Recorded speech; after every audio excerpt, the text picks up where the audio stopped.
Our trailer both followed convention and challenged some of them. These are the ways how it did that. In our film trailer, we used no dialogue, no voiceover, and we also didn't show our character's identity. We wanted to keep our character's identity hidden as much as possible. This meant we did not show his face or have his voice in our trailer. We did this to try and reflect our character's personality, which makes the viewer interested in our character and want to find out more about him. We decided to use the same mask that was used in the bank robbing scene from the indie crime film Essex Boys Retribution. We did this to pay homage to the film as it has a similar feel to the one that we wanted our trailer to have. Also, as it was a popular indie crime film, it would appeal to our target audience, a lot of which would have seen this film. We believe this was a good way of marketing our film as it would draw in an audience of people who like the Essex Boys film. At the beginning of our trailer, many jump cuts and fade to black, so we use this as it challenges the conventions of a crime trailer, as the editing is really fast-paced and it cuts a lot of the time. In our film trailer, we didn't follow the three-act structure. However, we did hint at this throughout. Our trailer didn't follow the conventional three-act structure and had no clear equilibrium, disequilibrium, or resolution. This was down to putting clips in different order to create more interest in the problems the character faces. It is also slightly postmodern. We tried to use some abstract camera shots that you wouldn't usually see in a film. One of these was the final shot of our trailer where the camera carelessly circles the protagonist. Usually the camera will remain still whilst it circles a person or an object. A conventional way we edited our film was syncing our clips to the sound effects and the music used. Our edit is synced all the way through to many different sound effects, and this follows the tradition of many crime trailers. Our character follows the conventions of many crime trailer films.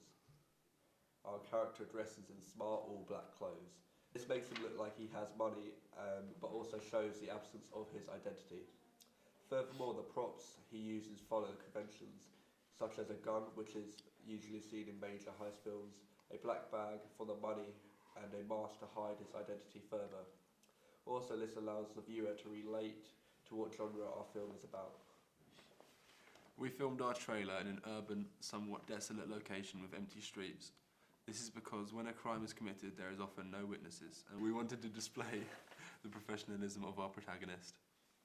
We also chose to follow some of the conventions of a crime film, as crime films are almost always set in busy urban areas.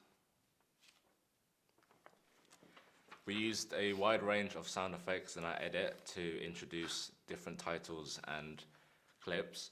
Sound effects we also used, such as police radio, were to make the audience hear the disruption instead of seeing it, which is another unique idea we came up with.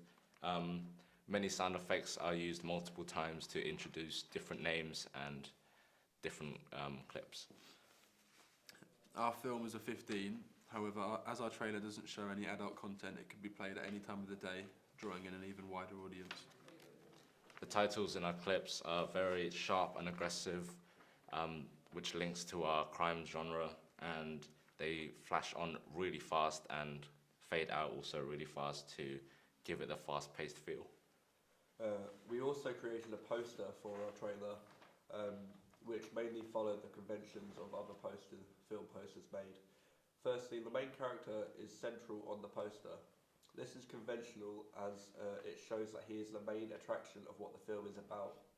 Also, the character is looking like a conventional heist man as he has his mask and gun and is dressed in all black, which could help people relate to the genre. Furthermore, all the text is centered, which is where the text is placed on the poster. This follows the conventions as it is centralized at the bottom. This means the text won't draw attention away from the main image, which is what will primarily attract the audience. The dark colours used help create the mood of the film to show that the ideas within the film are to do with serious crime. This also can indicate that our character may have to live in the shadows because of his job. The last thing our poster has is pointing the gun at the viewer. This can make the viewer feel like he is part of the film, as the gun may draw them in. This could help pull a larger help pull in a larger audience as they may feel connected with the film. The picture we use for the magazine, which is of the character holding a firearm to his own head, is a reference to the director Quentin Tarantino, who is very well known for paying homage in his films. One example of this is during the newer remake of Django, where he makes a reference to the original film. The fact that there is a clear picture of a city and the character, whose identity is hidden and is holding a gun, makes the genre very clear to anyone looking at the magazine.